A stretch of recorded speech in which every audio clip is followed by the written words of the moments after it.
아빠와 함께하는 세계사 32장 아메리카 대륙의 왕국들. 중앙아메리카의 마야인. 크리스토퍼 콜럼버스와 아메리고 베스푸치는 아메리카 대륙을 생전 처음 보았으므로 신대륙이라고 불렀지. 그러나 그곳에는 콜럼버스와 베스푸치가 도착하기 전에도 수천 년 동안 사람들이 살고 있었어. 아프리카 원주민인 그 사람들을 흔히 인디언이라고도 부르는데, 그 이름은 그곳을 인도라고 생각했던 콜럼버스가 붙인 것이었지. 물론 콜럼버스는 인도에 도착한 게 아니었어. 그가 발견한 땅은 아메리카 대륙이었지. 아메리카 대륙은 크게 북아메리카 대륙과 남아메리카 대륙으로 나뉘어져 있고, 그 사이를 다리처럼 잇고 있는 곳을 중앙아메리카라고 한단다. 콜럼버스가 처음 도착했던 곳은 중앙아메리카에서 동쪽으로 멀리 떨어진 어느 곳의 섬들이었지. 그는 항해일지에 이렇게 썼어. 주민들이 우리를 보러 나왔다. 그들은 검은 머리를 하고 있었는데 앞을 짧게 자르고 뒤에서 앞으로 빗질을 했으며 온몸에 검정색과 흰색으로 칠을 했다. 몸이 상처투성이인 사람들도 있다. 그들을 잡아가서 노예로 부리려고 쳐들어온 임금 부족들과의 싸움에서 생긴 상처라고 그들이 나에게 설명했다. 중세 아메리카에도 여러 제국들이 있었지. 유럽과 아시아의 제국들처럼 그 제국들도 서로 전쟁을 벌였단다. 중앙아메리카에서 일어난 최초의 대제국은 마야 제국이었지. 마야인은 멕시코만과 카리브 해 사이에 돌출한 유카탄 반도에서 살았는데, 그 반도는 현재 멕시코 땅이야. 마야인은 유럽에서 로마 제국이 무너져 가던 무렵에 중앙아메리카에 거대한 도시들을 세웠어. 그 도시들은 수백 년 동안 계속 이어졌지. 그러나 마야인이 모두 도시에서 살지는 않았어. 왕과 귀족과 장관들을 비롯한 세력가들만 주로 도시에 살았을 뿐, 농부와 직공 같은 보통 사람들은 평소에는 숲속에 살면서 이따금 물건을 팔고 사거나 신에게 예배를 드릴 때만 도시로 갔단다. 신에게 예배를 드리는 일은 마야인의 삶에서 다른 무엇보다도 중요한 일이었어. 마야인의 도시에는 돌로 쌓은 피라미드들이 있고, 그 꼭대기에는 사원이 있었지. 왕이 그 사원에서 신들에게 제물을 바쳤어. 마야인은 그들의 왕이 태양신의 후손이라고 믿었지. 왕은 자신의 모습을 정말로 신처럼 보이게 하려고 앞니를 뾰족하게 갈고 얼굴에는 그림을 그렸어. 왕의 어머니는 그가 젖먹이일 때 납작한 나무 판자를 그의 머리 주위에 대고 단단히 묶거나, 그러면 두개골이 뾰족하게 자라지. 그래서 마야의 왕들은 하나같이 머리가 눈썹 위에서부터 가파른 경사를 이루었고, 정수리는 매우 뾰족한 모습이란다. 마야인은 신들이 모두 사파뜨기라고 생각했어. 그래서 왕의 어머니는 아기의 앞머리 한가운데에 작은 장난감을 매달았어. 그러면 아기는 두 눈 사이에 들어오진 장난감을 쳐다보려고 두 눈동자를 안으로 모으기 때문에 오래지 않아서 사팔뜨기가 되지. 마야인은 그들의 왕이 신성한 존재라고 믿었기 때문에 왕이 절대적인 권력을 가지는 것을 조금도 이상하게 생각하지 않았어.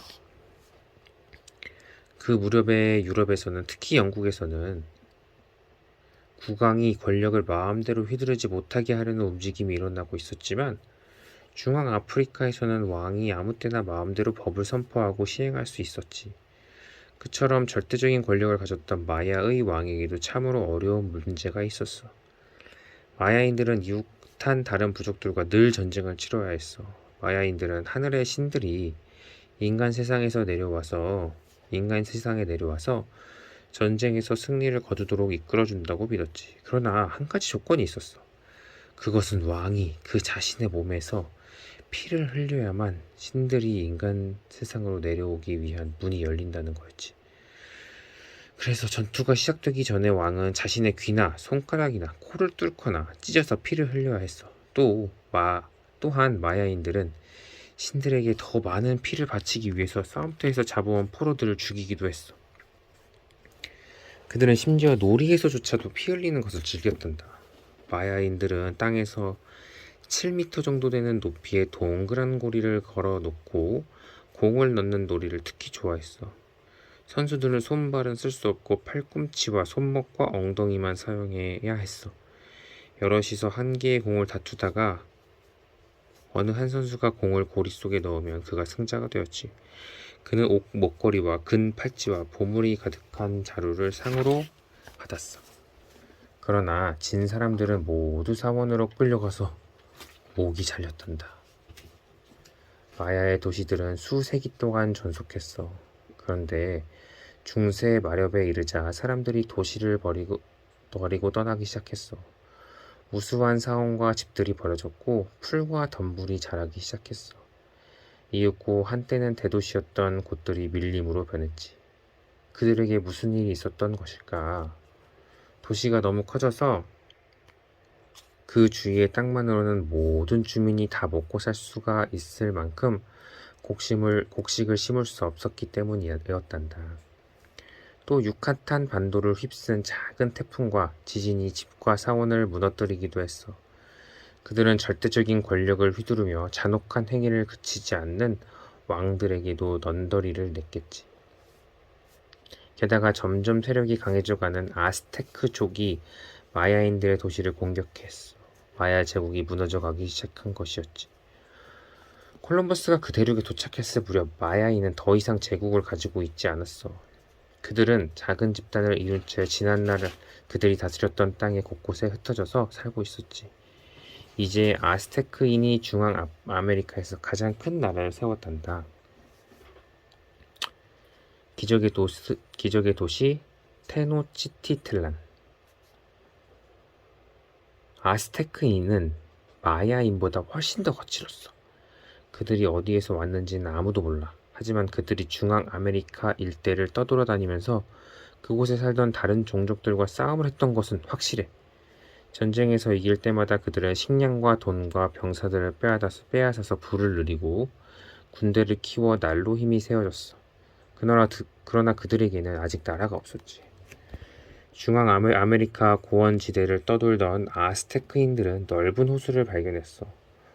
호숫가에는 갈대가 우거진 습지가 펼쳐져 있었고 호수 안에는 작은 섬들이 드문드문 흩어져 있었지. 그중 한 섬에 커다란 선인장이 서 있었고 발톱에 뱀을 움켜잡은 독수리가 그 선인장 꼭대기에 앉아 있었단다. 독수리를 본 아스테크의 사제들이 외쳤어. 저건 태양신의 계시다. 태양신께서는 우리가 여기에 정착하기를 바라신다.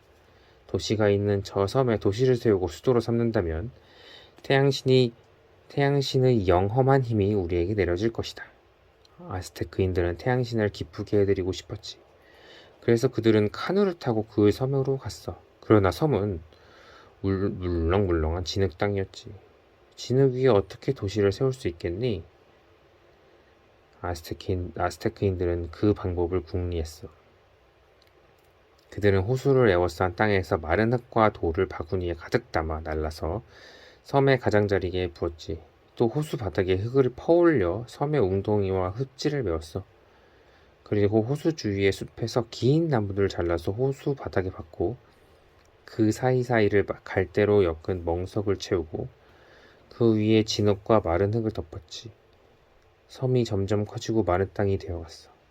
아스테크인들은 거기에 집을 짓고 새로운 도시를 만들었지. 그들은 그 도시를 테노치티틀란이라고 불렀어. 테노치티틀란이 있었던 그 호수를 지금은 테스코 호수라고 불러. 점점 더 많은 사람들이 테노치티틀란으로 이주해 왔어. 섬이 그리 크지 않았는데도 호수 위에 뜬 그 도시에 10만 명이 넘는 아스테크인들이 살았단다. 도시의 주변에는 돌로 뚝을 쌓은 배수로를 만들었지. 그 배수로가 운하 역할을 했어. 물에서 사는 사람들은 카누를 타고 그 운하를 통해 수로로 갔어. 호수 주위에 작은 도시들이 잇따라 세워졌지. 거기에 사는 사람들은 옥수수, 호박, 토마토, 콩 등을 경작해서 카누에 싣고 테노치티틀란으로 와서 팔았어. 테노치티틀란 사람들이 모든 곡식을 호수 주변의 땅에서만 길렀던 것은 아니야. 그들은 호수에서 곡식을 가꾸는 방법을 터득하기도 했어. 갈대로 짠 거대한 멍석을 물에 띄워서 흙을 덮고 거기에 씨를 뿌리지. 싹이 돋아 자라나면 뿌리가 멍석을 뚫고 내려가 물속에 드리워지게 되지. 어떨 때는 뿌리가 호수 바닥에까지 닿을 때도 있어. 그 작물들은 웬만한 가뭄에도 말라 죽지 않는단다. 항상 물이 풍부하니까 말이야. 물 위에 뜬 그 밭에 작은 집을 짓고 산 사람들도 있었어. 아스테크인들은 호수에서도 식량을 구했어. 그들은 보통 호수에 사는 물고기를 먹었지. 그 밖에도 물도마뱀과 도룡뇽과 개구리를 잡아먹기도 했고, 물풀을 뭉쳐서 납작하게 눌러 말린 것으로 만든 과자는 아스테크인들이 가장 좋아하는 별미 중에 하나였어. 그들은 호수에서 오리와 새를 사냥하고 호숫가로 물을 마시러 온 사슴과 토끼를 잡았어. 특별한 행사가 있을 때에는 선인장즙을 발효시켜 만든 음료를 마셨지. 그러나 술에 취하는 것은 철저하게 금지했어. 술에 취한 사람은 경우에 따라서 사형에 처해지기까지 했단다. 아스테크인들은 전혀 새롭고 특별한 음식을 개발했어. 바로 초콜릿이야. 호수 주위의 기름진 땅에서 카카오 나무가 무성히 자랐지. 카카오 나무는 메론하고 비슷하게 생긴 약 30cm의 길이의 열매를 맺는 작은 과일나무야. 자주색 코코아 열매가 갈색으로 바뀌면 아스테크인들은 그 열매를 따서 속을 파냈어. 그러나 그들은 과일의 살을 먹으려고 한 게 아니었지. 그들이 원하는 건 씨였어. 카카오 열매 한 개에는 30개에서 40개가량의 씨가 들어있지. 그 씨를 곱게 갈아서 옥수수 가루와 함께 넣어서 끓이면 걸쭉한 반죽이 된단다. 그들은 그 반죽을 10개 펴고 거기에 바닐라와 꿀을 넣었어. 그게 바로 초콜릿이었지. 그 초콜릿은 지금 우리가 먹는 초콜릿처럼 부드럽지도 달지도 않고 몹시 거칠거칠하고 쓴맛이었을 거야. 지금은 초콜릿을 더 달고 부드럽게 만들려고 우유와 설탕과 버터를 많이 넣거든. 그러나 아스테크인들은 그들이 만든 초콜릿이 쓰다고 생각하지 않았어. 초콜릿은 그들이 가장 좋아하는 음식 중 하나였지. 부자들은 금으로 만든 잔에 초콜릿즙을 부어서 마셨어. 카카오 씨는 금만큼이나 귀해서 아스테크인들은 그것을 돈으로 사용하기도 했어. 그들은 초콜릿을 신들에게 바칠 만큼 귀하다고 생각했지. 카누를 타지 않고 테노치티틀란으로 들어가는 길은 호수의 흙과 돌로 뚝으로 쌓아 올린 3개의 도로뿐이었지. 새 도로와 도시의 대문 사이에는 해자가 있었어. 평소에 이 해자는 커다란 통나무들로 메워져 있어서 말과 수레들이 곧장 시내로 들어갈 수 있었단다. 그러나 전쟁을 치를 때에는 해자를 메운 통나무들을 밖으로 끌어냈어. 그러면 아무도 걸어도는 도시 안으로 들어갈 수 없었지. 주위에 사는 다른 종족들이 늘 그들을 노렸기 때문에 아스테크인들은 도시의 방어를 게을리할 수 없었어. 아스테크인들은 먹을 것이 넉넉하고 아름다운 도시를 가지고 있으면서도 주위 종족들을 공격해서 재물을 빼앗고 남자와 여자와 어린아이들을 잡아와서 신들에게 재물을 바쳤단다. 아스테크인들은 한편으로는 번영을 누렸고 다른 한편으로는 중앙 아메리카의 모든 종족들로부터 미움을 받았지. 잉카 문명. 신대륙에 상륙한 스페인과 포르투갈 탐험가들은 중앙 아메리카에서 번영을 누리던 아스테크인을 발견했어. 그들은 또 작은 집단을 이룬 채 중앙 아메리카 전 지역에 흩어져 살던 마야인도 만났지. 그리고 더 남쪽으로 내려가서 남아메리카 대륙에 들어섰을 때 또 하나의 거대한 문명 집단을 발견했어. 잉카 문명이 바로 그것이었지. 잉카인은 남아메리카 대륙의 서쪽 해안을 따라 뻗어있는 산악지대에 살았어. 마야인이 그랬던 것처럼 잉카인도 그들의 왕이 태양신의 후손이라고 믿었지. 잉카 문명의 기원에 관한 그들의 이야기를 한번 들어볼까? 태양신 인티는 세상을 지배했다. 그는 날마다 하늘에 높이 떠올라서 구름 사이로 세상을 내려다보았다.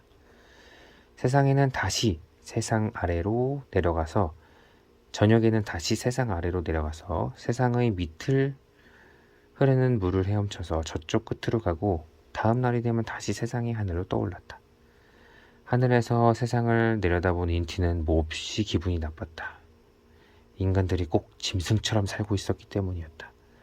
벌판을 떠돌며 살며 맨손으로 음식을 집어먹고 길게 자란 머리가 마구 뒤엉켜 있었다. 몸에는 옷을 걸치지 않았고 만나기만 하면 사나운 짐승처럼 서로 싸웠다. 그래서 인티는 땅을 다스리는 그의 아내 파차마나에게 말했다.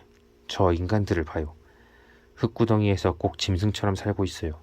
우리가 인간들에게 도시를 짓고 길을 내고 옷을 만들고 서로 평화롭게 사는 법을 가르쳐야겠소.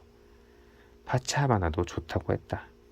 그래서 태양신과 그의 아내는 아들과 딸을 불러서 태양신 인티가 자식들에게 말했다. 얘들아, 너희는 땅에 내려가서 인간들에게 사는 법을 가르치도록 해라. 이 황금 지팡이를 가지고 가거라. 이 지팡이가 내 손에서 튀어나가서 땅에 박히거든 그 자리에 도시를 세워라. 아들과 딸은 아버지와 어머니의 말에 따랐다. 신들이 인간 세상으로 내려가려면 고요한 물속에 있는 문을 통과해야 했다. 인티의 아들과 딸은 티티카카 호수에서 그 문을 발견했다. 그들은 그 문을 지나서 호수 위에 떠올라 인간의 세상을 돌아다녔다. 가는 곳마다 그들은 굶주림과 공포와 질병에 시달리는 인간들을 보았다. 그들은 인간들에게 말을 가르치고 집을 짓는 법을 가르치고 약초나 주문으로 질병을 치료하는 법을 가르치고 곡식을 키우고 옷을 만들어 입고 머리를 단정하게 자르도록 가르쳤다. 인간들은 드디어 인간다운 모습으로 살기 시작했다. 인티의 아들 만코 카파크는 어디를 가든지 황금 지팡이를 손에서 놓지 않았다. 어느 날 그들이 땅이 매우 기름진 골짜기를 걸어가고 있었다. 만코 카파크가 쥐고 있던 황금 지팡이가 갑자기 튀어나가서 땅에 박혔다. 만코 카파크가 누이에게 말했다. 여기가 바로 우리가 도시를 세울 곳이야. 그들은 그곳에 도시를 짓기 시작했다. 곧 사방에서 인간이 몰려와서 그 도시에 살게 되었다. 그들은 신들이 지은 그 도시를 쿠스코라고 불렀다. 그리고 태양신 인티와 아들 만코 카파크의 아들과 손자와 증손자들이 쿠스코에서 대를 이어 왕좌에 앉았다. 쿠스코는 잉카 제국의 수도였어. 그 이야기는 쿠스코시가 세워진 과정과 잉카 제국의 왕들이 그곳에서 근거지로 해서 나라를 다스리게 된 과정을 설명해 주지. 쿠스코는 한때 수만 명의 잉카인들이 살던 거대한 도시였다는 사실이 고고학자들의 발굴에 의해서 밝혀졌단다. 거기에는 자갈과 포장된 고진 도로들이 있었지. 집들은 접착대 없이도 단단히 맞붙도록 반듯하게 자른 돌로 지었어. 고산지대의 공기가 아주 차가워서 집의 출입문은 매우 작고 창문도 없었지. 그리고 그 도시의 잉카인들이 신성하게 섬기는 동물인 퓨마의 모습으로 설계되었단다. 잉카인은 문자가 없었기 때문에 자신들의 역사를 기록하지 못했어. 그래서 우리는 잉카 제국의 왕들에 대해서 아는 것이 거의 없지. 그러나 콜럼버스가 처음 아메리카 대륙에 도착해서 이듬해인 1493년 잉카 제국의 왕위에 올랐던 와이나 카파크라는 왕에 대해서는 많은 사실이 알려져 있지. 와이나 카파크가 통치한 제국의 해안선은 약 40만 킬로미터에 이르렀는데 그것은 현재 미국을 동서로 가로지른 것과 거의 비슷한 거리였어. 그는 제국 전 지역에 곱고 넓은 도로를 닦았지. 전국의 상인들이 라마의 등에 상품을 싣고 그 도로들을 오고 갔어. 라마와 양의 털로 짠 뒤 밝고 화려한 색깔로 물드니 아름다운 옷감, 동물의 모습이나 사람의 머리 모양으로 만든 도자기, 항아리, 금과 홍옥으로 만든 장신구 등의 상품이 제국의 한쪽 끝에서 다른 쪽 끝까지 운반되었단다. 도시의 장관들은 색칠한 밧줄에 매듭을 지어서 복잡하게 표시한 암호로 서로 통신했는데 암호 밧줄을 몸에 지니고 도로를 달리는 전령들이 늘 끊이지 않았어.